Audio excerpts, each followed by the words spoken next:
써니? 아, 여기가 카메라구나. 방금 모 미술관에 갔다 왔어요. 그래서 두 분의 작품을 보고 미술관 관장님이 과일을 주셔서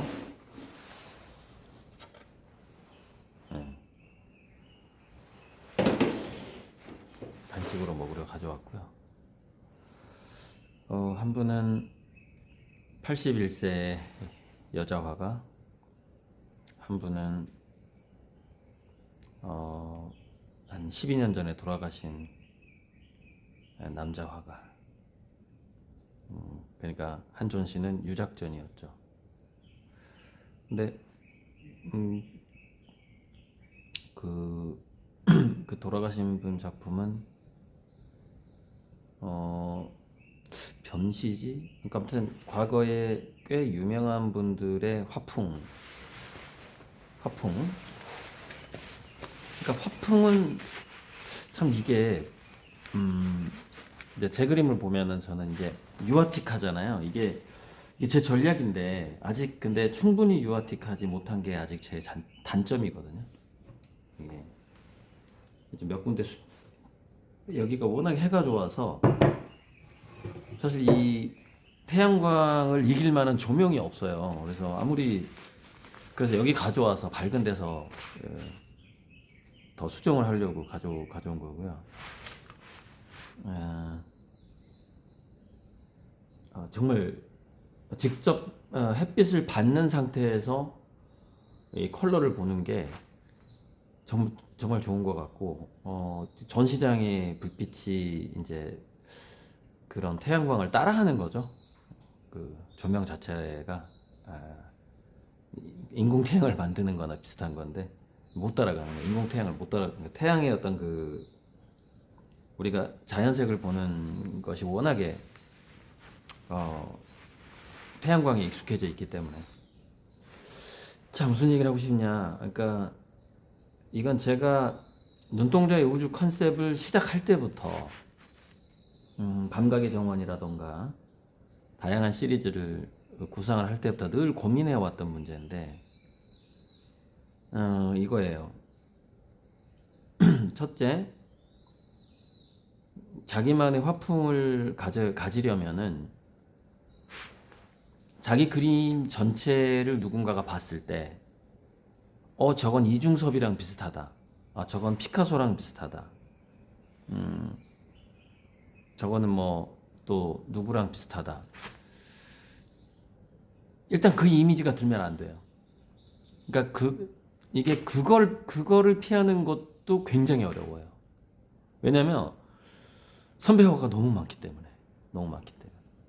그래서 우리가 팝아트 같은 경우에 그 앤디 워홀의 그늘을 벗어나기가 정말 힘든 거죠. 또 팝아트 중에 이제 리히텐슈타인인가 만화 이렇게 한, 이게 뭐냐면 최초성이 있어야 돼요. 화풍이라는 것도 화풍에 있어서도 최초성이 있어야 된다. 정말 벗어나기가 힘들어요. 그래서 대학교 때는 누군가의 그림을 따라하는 수업 자체가 있어요. 그래서 20대 뭐 한 30대까지는 누구 그림 화풍이랑 비슷하고 따라한 것 같은데 그 사람보다 잘했네. 그러면 박수 쳐줘요. 이 사람은 학습을 잘했고 그 사람 풍을 능가했다. 뭐 이런 식으로 박수를 쳐주는데, 근데 그런 박수가 40대가 넘어가면 이제 쳐줄 수가 없어요. 왜?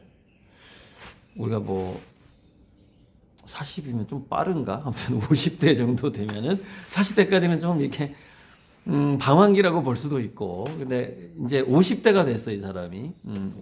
그 50대 초반을 넘어서는 이제 제 나이쯤 됐어요. 50대 중반이 됐어. 그런데 자기 화풍이 없다. 그러면은 이제 자기 철학이 없는, 그러니까 기법은 뭐 기법적으로 기술은 좋은데 철학 없는 화가가 돼버리는 거예요.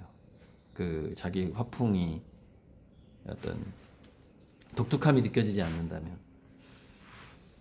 그러니까 제가 화면에다 태양을 크게 그리는 것 그런 것 자체가 화풍인 거예요. 그런 것 자체가. 그러니까 지금까지 뭐 이게 큰 화면에 태양이 하나 있는 건 일본 국기 밖에 없었을 거예요. 일본 국기처럼 누가 그림을 그리지는 않았으니까. 근데 저는 이제 거기서 홍채가 들어가고 큰 태양이 들어가면서 화천대유라는 그런 제목을 붙이고 있죠. 그래서 지금 태양 만지기 이벤트를 하는 것도 일단은 화면에 큰 태양이 있어? 그럼 고리들이야. 이걸 일단 만드는 거거든요.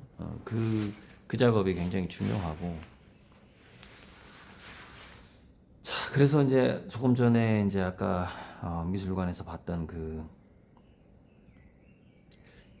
부분이 좀 인상 깊어서 말씀을 드리려고 하는 건데, 81세 된 그 여자분이 우리나라에서 이름만 대면 아주 유명한 서양 화가의 장녀예요. 그러니까 저도 들어봤어요. 그 화가에 대해서. 그러니까 그 화가가 지금 살아계셨으면 한 100세가 넘었겠죠. 100. 그러니까는 아마 김한기 화백 또래가 아닐까 싶은데, 누구라고 말하면 안 되니까 지금 성이 또 나와서 안 돼. 제가 지금 살짝 비판을 하려고 하는 거여서. 자, 그런데 그 장녀가 성장했던 배경을 얘기해 주는 거예요. 그 미술관 관장님이 유명한 누구누구 화가의 큰딸인데, 그 아버지가 미술 지도를 엄청나게 했다는 거예요. 그래서 중학교 때 개인전을 시작했다는 거예요. 중학교 때부터 개인전을 했다는 거예요.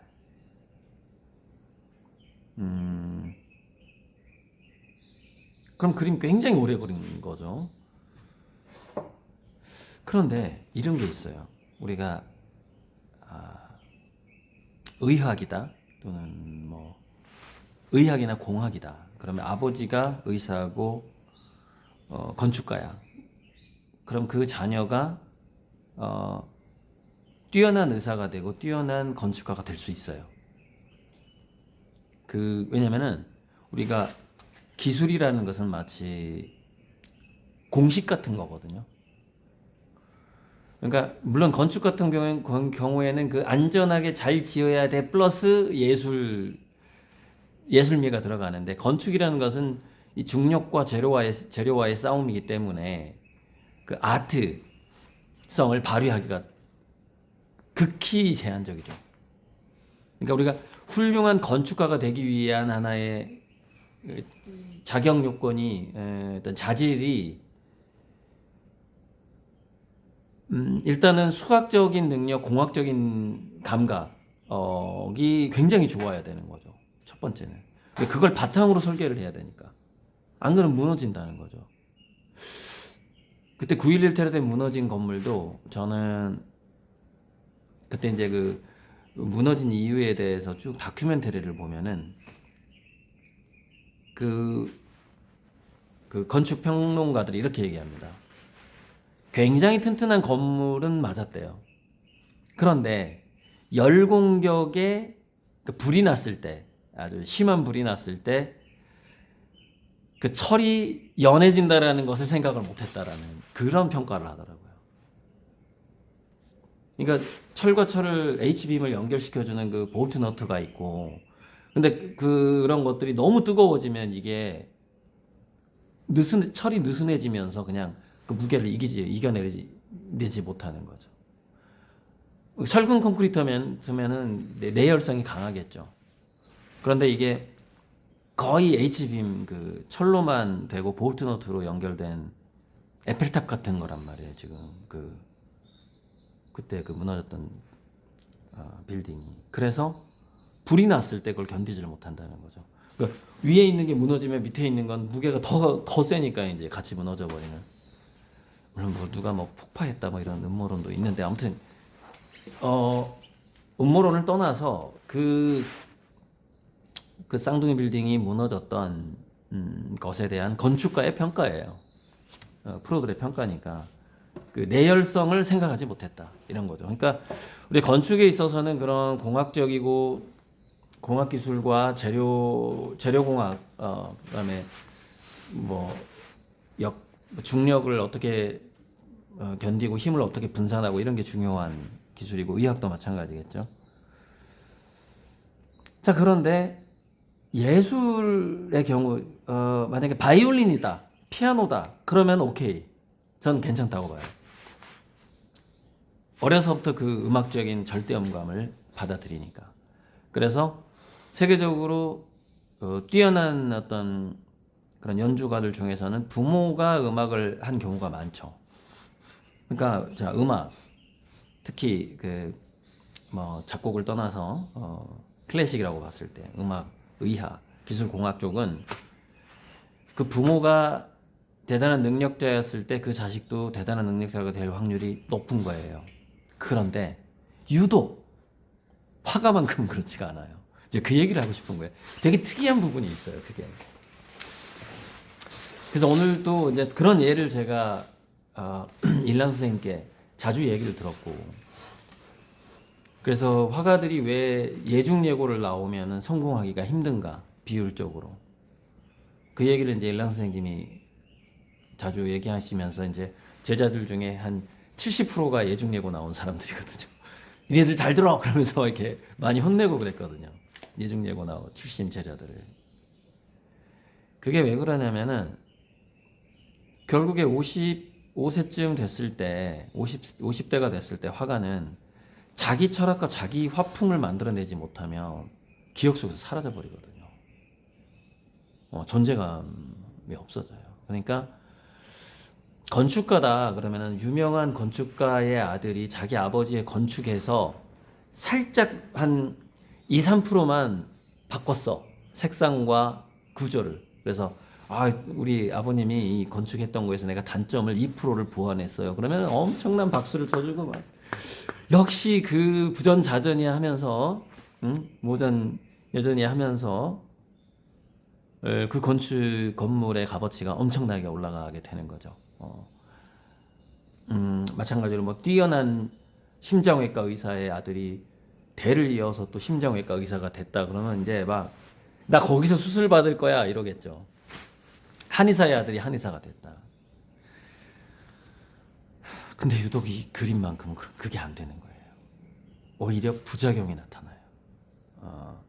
이제 거기에 대해서 일랑 선생님은 이 독특한 예술이라는 것은 독특한 삶의 스토리와 이력이 결합이 돼야 되는 부분이기 때문에 자, 유능한 화가가 자기 자식을 화가로 키우고자 하는 욕망이 있겠어요, 없겠어요?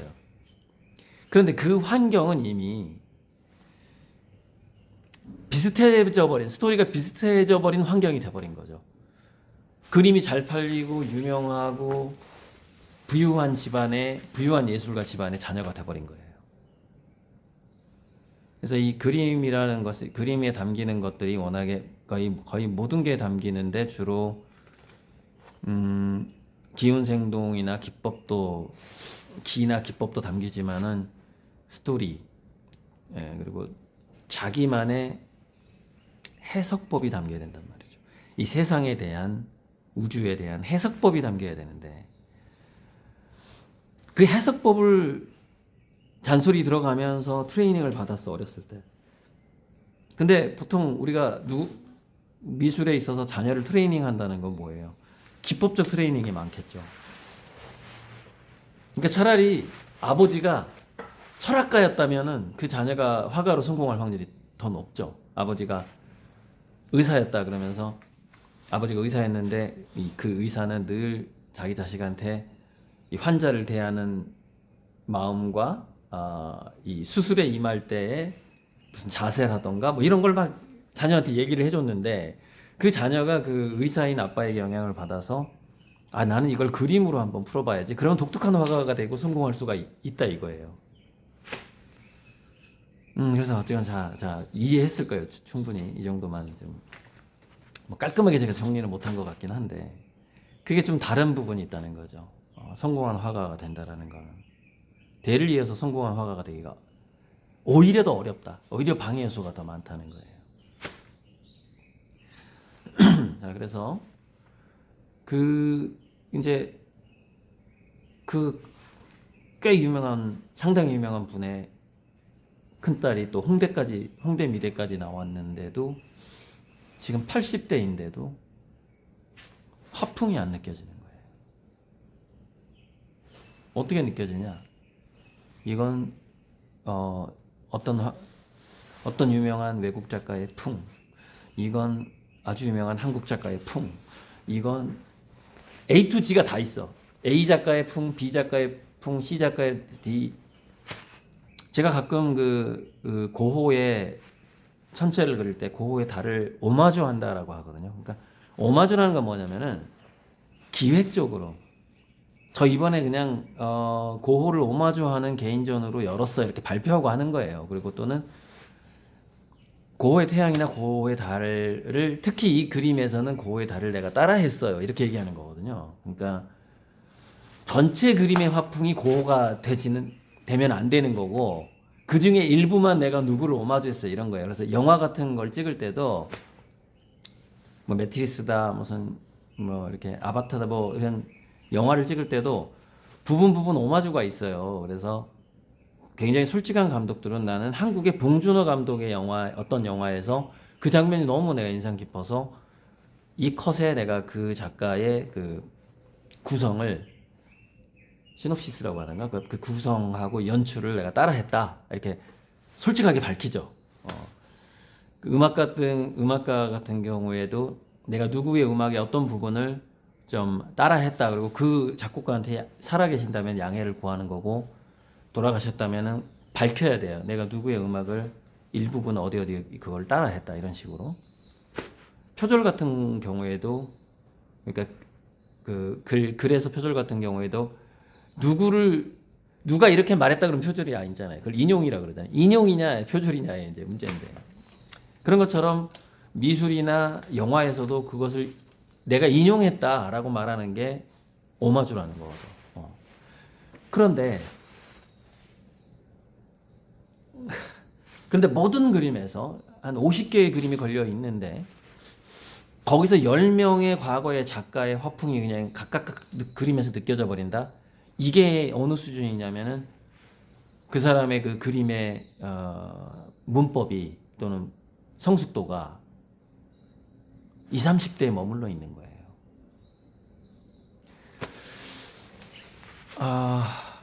그래서 제 그림이 좀 애매한 게 뭐냐면 저는 아이들의 동화풍의 꽃이나 이런 거를 따라하고 싶고 그걸 결합한 독특한 저만의 화풍을 만들어내고 싶고 이미 철학은 완성되어 있어요. 평행우주론이고 관찰제 우주라는 철학은 엄청난 거고 이거는 뭐 조만간 전 세계적으로 이슈가 될 겁니다. 제 그림은. 인공지능이 그걸 먼저 알아봐 줄 거고 걔네들도 평가를 할 수 있으니까 누가 과연 이게 관찰자였고 눈동자의 우주 평행우주를 누가 가장 잘 표현했나 온 세상 사람 요즘에는 자기가 양자물리학 그렸다는 화가들이 너무 많아가지고 평행우주가 어쩌고 저쩌고 아니 평행우주 아닌 게 어디 있어요. 이 세상의 원리 자체가 평행우주인데 모든 작품에 평행우주 제목 붙일 수 있어요. 이 세상의 기본 원리이기 때문에 중요한 건 그 기본 원리를 얼마나 오콤의 면도날로 다 도려내서 기본 뼈대 또는 기본 원자나 원소를 보여주느냐 그것이 중요한 것이지. 그래야만 그 제목을 붙일 자격이 있는 것이죠. 그러니까 아무나 뭐 양자물리학 평행우주 그린다고 막 하는데 요즘에 그거는 뭐 다 자연스럽게 정리가 될 거고 제 그림으로 압축이 될 거고 눈동자 우주로 다 압축되게 돼 있어요. 그 부분은 왜냐하면 이 우주의 원리 중에서 첫 번째 그 보시기에 좋았다라고 말하신 그분 뭔가를 보기를 원했던 분이 이 우주를 출발시켰고 그 우주를 또 내가 보고자 하는 또 다른 관찰자가 등장하는 게 우리 인간이거든요. 다 이제 보기에 좋았더라요, 한마디로 이 우주는. 그래서 그 보기에 좋았더를 만들기 위한 원리가 평행우주인 것이고, 거기에 이제 자기 뜻이 담기는 거죠. 그걸 이제 제가 세스 얘기하면서 암시라고 얘기했고 기도라고 얘기했고, 그걸 카우자라고 얘기를 했어. 카우자, 양자 있잖아요. 카우자. 오랜만에 좀 이런 그림 수다 떨어보는 건데. 자, 그래서 제 그림이 그 문제가 뭐냐면, 아직 어린아이의 동화풍이 그 김종학 선생의 설악이나 꽃 시리즈처럼 성숙되지를 못했고, 그 요소를 내가 가져왔는데 아직 어른스럽단 말이죠, 제 그림. 그러니까 이게 애매한 거야. 확실히 어린아이스러워져야 되거든요, 모든 필치들이. 거기에 이제 도달 활동 말동하는 거고, 이제 제가 이제 이번 올해 내년 8월 개인전 때는 어느 정도 그걸 완성시켜서 보여드려야 되거든요. 뭐 그것도 다 때가 와야, 때가 오고 내공이 쌓여야 되는 거니까.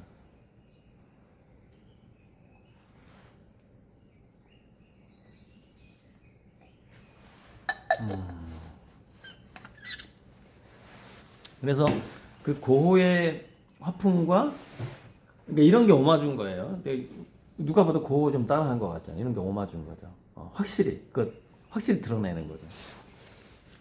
그리고 어린애 화풍이라는 건 이거죠. 이거. 뭐 이 별이나 이런 게 좀 이제 제가 어린애의 그 화풍을 따라하고자 이제 제 그림에 넣고자 하는 그런 몸부림이죠. 몸부림.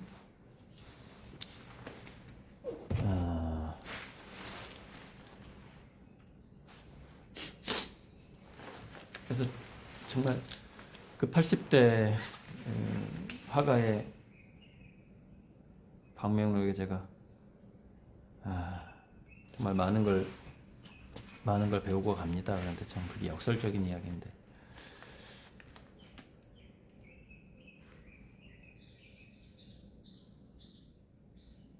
그림이라는 것은 그 그림에서 화가가 다른 화가의 그림을 보았을 때 배울 점이 있다? 그건 좋은 표현은 아닌 것 같아요. 그래도 아주 중립적인 표현으로 제가 쓰고 온 건데, 방명록에다가. 그리고 이제 그 돌아가신 분 그림 같은 경우에도 그 제가 아는, 그냥 그림을 딱 보면 제가 아는 조각가, 제가 아는 화가, 미술 교과서에 봤던 누구, 뭐 제주도에서 그림 그린다는 누구, 그냥 바로바로 떠올라요. 그리고 이제 동양 화풍에서 문인화 어떤 거를 동양화가 누가 또 생각이 나고 막 이런. 그러니까 그런 거를 정말 우리 미술 학도라면, 화가 지망생이라면은 그걸 정말 두려워하고 금기시해야 돼요. 그러니까 제 그림을 딱 보면은, 지금 뭐 당장 보여드릴 수밖에 없는 게 이거밖에 없는 거예요. 딱 보면은 과거의 유명한 화가가 떠오르나요? 이걸 딱 보고. 그러니까 여러분이 미술 교과서에서 딱 고작가처럼 그리는 사람 알아. 그러니까 누가 저렇게 그렸어. 누가 이렇게 눈동자 그렸고 태양을 이렇게 그렸고 별꽃이나 이렇게 막 꽃을 갖다가 우주에다가 박은 거 내가 본 적 있어. 그게 떠오르면 안 된다는 거예요. 그게 떠오르면 안 돼요. 떠오르면 그 그림은 그 화가의 화풍이 될 수가 없는 거예요.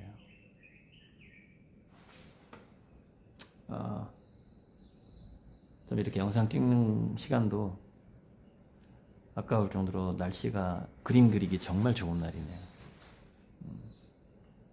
이 작품은 조금 더 손봐서 이제 아트페어에도 가지고 나갈 거고, 개인전에도 또 가지고 나갈 거고, 이 그림 소유자분이 이렇게 팔아달라고 그래가지고 다른데, 그래서 그 가격 그대로 제가 이제 팔 수밖에 없는 그런 상황인데, 예. 자, 뭐 그만 찍어야 되겠습니다. 해가 너무 좋네요. 빨리 지금 더워요. 이거 벗고 지금 그림을 그려야 될 것 같습니다.